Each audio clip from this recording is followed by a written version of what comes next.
ఎంతో మంది సో చైర్మన్లు, ఎంతో నవీన్ మంది గారు, బోర్డు సభ్యుల్ని నవీన్ చూసాం. గారు అసలు ఈ సార్ గేట్లోంచి ఎందుకు అలౌ చేయాలి ఆయన్ని?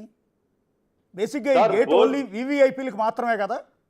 అంటే అతను గుళ్ళో నుంచి బయట వస్తున్నాడు సార్. సాధారణంగా ఏమంటే కొంతమంది నడవలేని వాళ్ళు, యా. వయసు మళ్ళిన వాళ్ళు, సామాన్య భక్తులు కూడా అక్కడికి వచ్చి చూస్తే వాళ్ళ పరిస్థితి చూసి పాపం అయ్యో అంత దూరం చుట్టుకొని రావాలి కదా అని బీగం తెరుస్తారు. దానిలో ఏమి తప్పులేదు. బయట వచ్చే ఎగ్జిట్ గేట్ అది. లోపల పోయేదానికి కూడా అదే దారి వాడతారు. కానీ ఇతను దర్శనం చేసుకొని బయటకు వస్తూ ఆయన వస్తున్నాడని గమనించి బీగం తెరవలేదు అని చెప్పి ఆయన ఓని రెచ్చిపోయాడు. నువ్వు ఒక్క నిమిషం నిలబడలేనోడు నీకు బోర్డు సభ్యత్వం ఎందుకండి? ఇలాంటి వాళ్ళని బోర్డులో పెట్టడం ప్రభుత్వాలకు కూడా చెడ్డ పేరండి. ఎందుకంటే ఈ టీటీడీ ప్రతిష్ట దిగజార్చే వ్యవహరించే ఇలాంటి సభ్యుల కారణంగా ఉద్యోగస్తులు కానీ ఒక్క నిమిషం నువ్వు తిరగబడి నిన్ను కానీ బోర్డు సభ్యుడు మాట్లాడాడు సార్. అదే మాట తిరగబడి ఆ ఉద్యోగస్తులు నిన్ను అడిగింటే ఏం పరిస్థితి అండి? ఎక్కడ పెట్టుకుంటావు తలకాయ నువ్వు? అతను సామాన్య ఉద్యోగస్తుడైనా పెద్ద ఉద్యోగస్తుడు. ఈ రోజు నేను ఒకటి అడుగుతున్నా సార్, ఈ రోజు చిన్న ఉద్యోగస్తుని బెదిరించాడు బోర్డు మెంబరు. రేపు బోర్డు సభ్యులంతా కలుసుకొని ఈఓని అడిషనల్ ఈఓని బయట వెళ్ళిపోండి అంటారు. బోర్డు సమావేశం నుంచి వెళ్ళిపోతారా? అంటే మీరు కేవలం తాత్కాలికంగా ఉంటే సభ్యులు మాత్రమే. మీరేం చేయాలి? సూచనలు, సలహాలు, బోర్డు సబ్జెక్టు తీసుకొచ్చి అయ్యా ఈ పని చెయ్యాలి, ఇక్కడ ఖర్చు పెట్టాలి, ఇది సౌకర్యాలు కల్పించాలి భక్తులు అని చెప్పేదానికి మీ బోర్డు సభ్యత్వాన్ని వినియోగించుకోవాలి తప్ప మీ దర్పాన్ని ప్రదర్శించేదానికి ఇదేం టీటీడీ అంటే ప్రైవేట్ లిమిటెడ్ కంపెనీ కాదండి. మీరేం సిఇఓలు కాదు. మీరు ఓన్లీ ఆడొచ్చి సలహాలు ఇచ్చేదానికి మాత్రమే బోర్డు సభ్యత్వం అన్న విషయాన్ని మైండ్ లో పెట్టుకోండి. ఇది మీ నరేష్ అనే ఒక్కడికే కాదండి, అందరికీ కూడా ఇది హెచ్చరిక లాంటిది. గతంలో పుష్కరంలోకి పంపలేదని ఉద్యోగస్తుల్ని ట్రాన్స్ఫర్ ఇప్పుడు చేసేసారు. అట్లా కాదు నవీన్ గారు, గత ప్రభుత్వంలో అంటే జగన్మోహన్ రెడ్డి గారు సీఎంగా ఉన్న సందర్భంలో ఒక జంబో పాలక మండలి ఉండేది. జంబో అని దాదాపు అవును సార్. 54-55 మందో ఉన్నట్టున్నారు. సార్ సరే, ఆ రోజు వచ్చిన విమర్శ ఏంటంటే శేఖర్ రెడ్డి అని ఆయన చెన్నై, ఆయన మీద ఒక సార్. అలిగేషన్ వచ్చింది. ఏదో పెద్ద స్కామ్కి సంబంధించి ఆయన ఇంట్లో డబ్బు కట్టలని బీభత్సం అనేది హడావిడి అంతా జరిగింది. అలాగే సాహితీ కన్స్ట్రక్షన్స్ అని సమ్ నారాయణ ఎవరో సాహితీ కన్స్ట్రక్షన్స్ అనుకుంటా, ఆయన ఒక స్కామ్లో ఇరుక్కున్నాడు.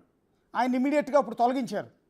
సాహితీ కన్స్ట్రక్షన్స్ ఓనరు సంథింగ్ నారాయణ ఏదో పేరు ఉంటుంది, ఆయన్ని ఇమ్మీడియట్గా బోర్డు నుంచి తప్పించారు. సో ఇప్పుడు అవును సార్. యావత్ శ్రీవారి భక్తులు ఎవ్వరూ కూడా క్షమించరు ఈ ఘటనని, అవును సార్. ఎవ్వరూ కూడా క్షమించరు. సో ఈ విధంగా దేవుడి సన్నిధిలో అత్యంత సార్. పవిత్రమైన పుణ్యక్షేత్రం అండి, ఎక్కడెక్కడి నుంచి తరలొస్తారండి గోవిందా గోవిందా అంటూ. అవును సార్. అలాంటి పవిత్రమైన పుణ్యక్షేత్రంలో దేవుడి విగ్రహం ఎదురుగా కూర్చాడు ఈ కోతలు. అవును సార్. కరెక్ట్గా స్వామివారి ఎదురుగా, స్వామివారు కూడా చూస్తూనే ఉంటాడు. ఖచ్చితంగా సో సార్. ఈ తప్పుని క్షమించాలా, ఇతన్ని బోర్డు నుంచి తప్పించాలా లేదా? క్షమించరాని తప్పు సార్ ఇది. ఖచ్చితంగా అతనికి ఏమాత్రం స్వామివారి మీద భక్తి ఉన్నా, నైతిక విలువలున్నా వాళ్ళ కుటుంబ సభ్యుల్ని చూడమని చెప్పండి ఆ వీడియో. వాళ్ళ కుటుంబ సభ్యులు ఇతను కొనసాగాలంటే కొనసాగమని చెప్పండి. వాళ్ళ ఇంట్లో వాళ్ళు కూడా ఈ మాటల్ని అంగీకరించరండి. గౌరవంగా అతనే రాజీనామా చేసేసి వెళ్ళిపోతే 10 మందికి ఆదర్శంగా నిలబడతాడు. లేదంటే జీవితకాలం ఒక సంఘటన జరిగింది అనేది చిరస్థాయిగా చరిత్రహీనుడిగా మిగిలిపోతాడండి. ఒకవేళ వీళ్ళు వదిలేసినా వెంకన్న స్వామి వదిలిపెట్టడేమో నేను అనుకోవడం. ఎందుకంటే ఆయన కళ్ళ ముందు జరిగిన తప్పు, అవును సార్. ఆయన కళ్ళ ముందు జరిగిన తప్పు, ఆయన సేవలో ఉన్న ఒక ఉద్యోగిని ఈ విధంగా ఓ బోర్డు సభ్యుడు ఇష్టం వచ్చినట్టు థర్డ్ క్లాస్ నా కొడుక అని వివక్ష చూపించి, దేవుడి ముందు వివక్ష ఏంటండి? దేవుడి ముందు అదే వివక్ష కదా సార్. ఏంటి? ఇది కండకవరం వీళ్ళు- కిందే కదా, ఇది అహంకారం కదా. నీకు నాకు డబ్బులు అదే ఉన్నాయి సార్. కాబట్టి నేనేం కూసినా పడతారు జనం. సార్ నేను మీ ద్వారా ఒకటి విజ్ఞప్తి చేస్తున్నా టీటీడీ చైర్మన్ గారికి, బిఆర్ నాయుడు గారికి, ఈవో శ్యామలరావు గారికి, అడిషనల్ ఈవో వెంకయ్య చౌదరి గారికి, మీరు ఇలాంటి సంఘటనలు జరిగినప్పుడు ఏదైతే ఉద్యోగస్తుల మీద వెంటనే సస్పెండ్ చేస్తారో, ట్రాన్స్ఫర్ చేస్తారో, అలాంటి పరిస్థితి ఈరోజు బోర్డు మెంబర్ తప్పు చేశాడు.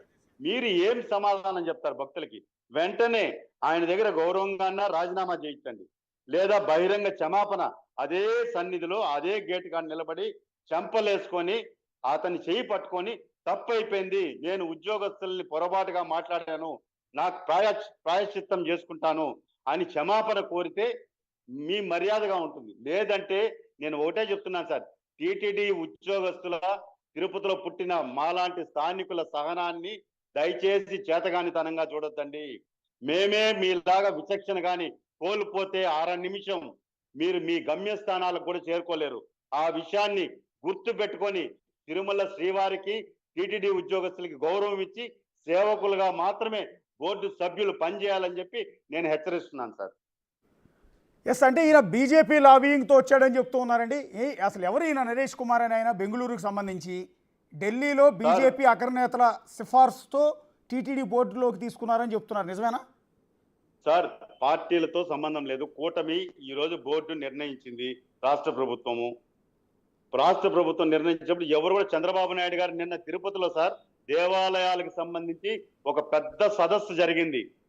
చంద్రబాబు నాయుడు గారు, ఫడ్నవీస్ గారు, గోవా ముఖ్యమంత్రి గారు, ముగ్గురు ముఖ్యమంత్రులు దేవాలయ వ్యవస్థను మనం ఏ విధంగా కాపాడుకోవాలి, తిరుమల శ్రీవారి సన్నిధిలో తప్పు చేస్తే ఎటువంటి శిక్ష భవిష్యత్తులో కాదు ఈ రోజే అనుభవించాలని చెప్పి చంద్రబాబు నాయుడు గారు తిరుమల శ్రీవారి భక్తుడిగా ప్రత్యక్షంగా హెచ్చరించాడు.